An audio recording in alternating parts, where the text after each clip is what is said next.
Narcissist Ensnared. Episode 7.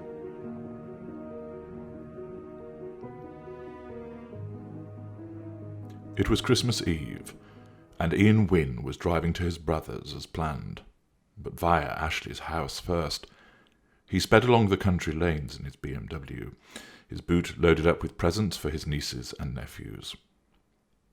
The last few days had seen Ashleigh become increasingly on edge and seemingly uncertain of herself. He wondered if it was a delayed reaction to the shock of Peter's behaviour in feigning a suicide attempt. She had certainly responded in a robust manner at the time, but perhaps it was the case that its impact was only now being felt. He had met up with her briefly on the Wednesday.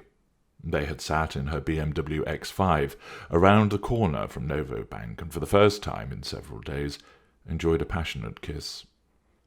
Ashleigh had remarked how when she kissed Wynne, nothing else mattered, and that for a few minutes her concerns faded away. He had held her hand as she sat shaking. Her nervousness arose because she knew that Peter had come into town looking for a Christmas present for Amelia, and she feared that he would see both of them together.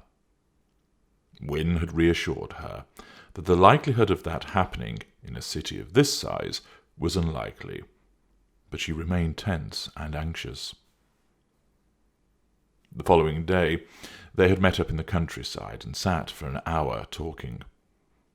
Peter had not made any contact, and she was relieved to be back in the house with the children.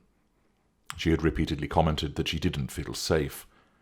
His sister only lived 20 minutes away, and she thought that he would be driving past the house to see who was there. Wynne tried to rationalize her concerns and asked if she had actually seen Peter drive past. She had not, nor had he even said that he would do so. Despite Wynne's logic, she kept mentioning that she thought he would do something to cause her harm.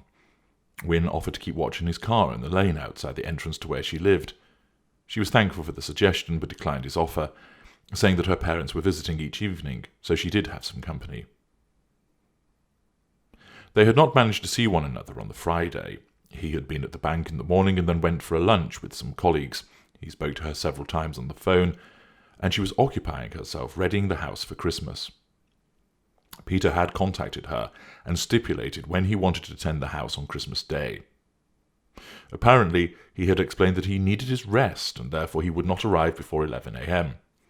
Ashleigh had already arranged for her parents to be at the house when he attended, to avoid any confrontation. He was then leaving at 1 p.m. to attend Christmas lunch with his family. She seemed relieved that he would only be there for a short period of time. On the Friday evening, he had unusually received a text message from Ashleigh's BlackBerry rather than from her iPhone.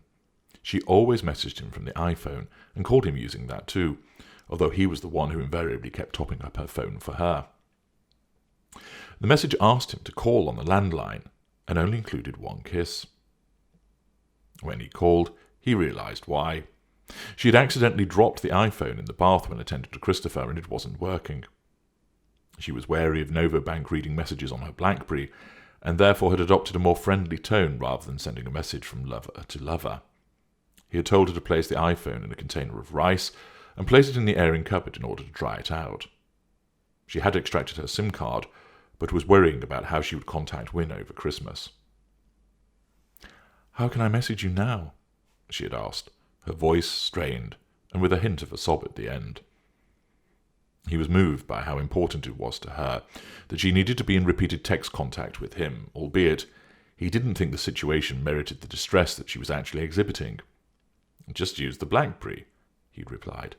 "No, I can't. The bank will be monitoring my calls and messages now that I've resigned."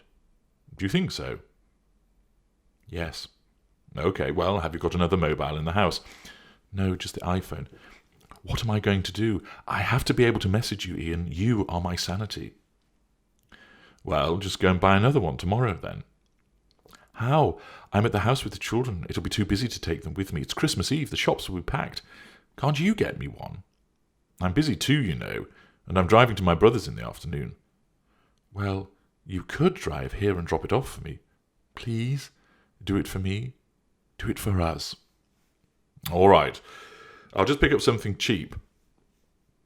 I bet your iPhone will be working after a few days of drying out. You fished it out quick enough. Thank you. I need to stay in contact with you. You don't realize how important that is. Well, I would be rather able to speak to you and text you, so I do benefit as well, Wynne had admitted. He had picked up a cheap mobile phone from the retail park not far from his home, and once he had loaded up his car, he set off on his journey. He had just spoken to Ashleigh, explaining that he would pull into the car park next to the bridle path near to where she lived and wait there. Wynne drove along the road, the fields to his right, and reflected on the first time that he had driven along this road back in October. He wondered how soon it would be before he was doing this regularly, and if, in fact, he would end up living at the house with Ashleigh. He would prefer to do that, to give her the help and support that she badly needed, and had done without for so long.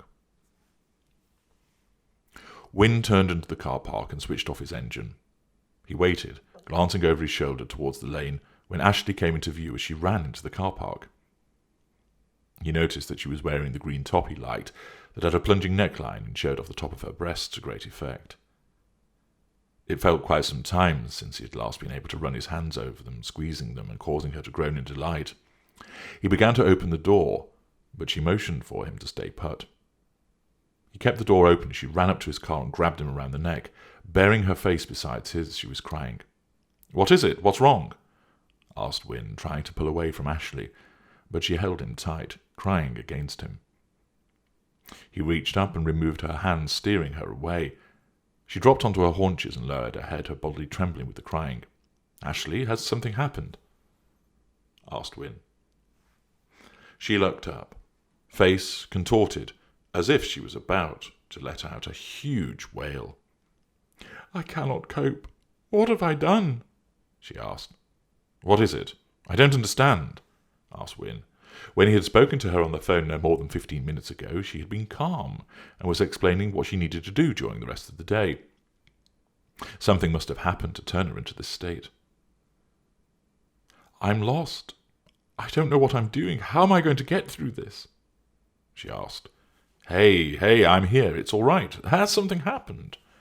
No, I just can't cope on my own any longer. What should I do?" "Do you want me to come inside for a bit, at least until you've calmed down?" offered Wynne, and he made her get out of the car. No, replied Ashleigh, and she put out her hand to stop him. "Someone might see. He has spies in the village." "What are you talking about?" "Him, Peter. He has the neighbours spying for him. They will tell him that you've been to the house." "Your neighbours have no idea who I am," pointed out Wynne. "Well, they'll say they saw a man going into the house, and he will know it's you." "So what if they do? They might not see me. They don't know who I am, and to be honest, I don't give a toss. I'm worried about you. Has he done something to set you off?" "No, I was just stood in the kitchen, and then it hit me. I felt like I was falling, and everything was out of control. I looked at Amelia, and she was looking at me in a funny way. She asked me why I was shaking, and I just said I was cold." "It's no good if Amelia is picking up on this, you know. I think the entire trauma you've been put through by him is starting to come out. You need some professional help." "Don't say that! Don't say that!" snapped Ashleigh suddenly. Wynne was taken aback by the ferocity of her response. "That is what he says to me," she added. "I'm sorry. I didn't mean it the way he does. I mean, you've been badly scarred by what he's done, and you might benefit from some professional support, yes?" "I'm fine." "Except you're not. Here you are, quivering and crying. You are on edge, and looking around all the time as if you expect Peter to jump out of these bushes," remarked Wynne, waving a hand towards the nearby foliage. "I'd better get back. I've left Amelia looking after Christopher." "What? On her own? Where's Sarah?" "I gave her the day off." "Well, you'd better go then. If Peter learns you're leaving Amelia with Christopher, he could cause trouble." "He better not. I am twice the parent he is." Wynne noticed how her wounded and fragile appearance vanished in an instant to be replaced by defiance. It was something that he had observed several times with Ashleigh. It was almost like a handle turning and finding expressions in the blink of an eye. Often they seemed like non sequiturs. He reached for the phone and passed it to her. Thank you for doing this. I'm lost without you," she said, and in a moment the fragile expression had returned. Wynne swore that if he had not known about the background to her current situation, he would have thought that she was acting. She gripped the box containing the phone and stared at it for a moment. The whimpering noise she made stopped. "Can't you come down the chimney and surprise me with your big sack?" she asked, and then launched herself at Wynne, kissing him passionately on the mouth and thrusting her tongue against his. He moved back, taken by surprise at this sudden act. The box fell to the floor as her hands roamed over him, grabbing and pulling as if she was trying to pull him into her. She kept on kissing him with a ferocity that bordered on the desperate, and then wrenched herself away. A huge smile appeared. "I told you that your kiss always makes me feel better," she grinned. "I think that was more your kiss than mine," remarked Wynne. She picked up the dropped box. Please drive safely. I couldn't bear to lose you. Ring me when you get there. I have to go." "Yes, of course, I will." She turned and ran away from the car, hair bouncing as she moved. She did not look back as Wynne closed the door and started the engine, ready to continue his journey.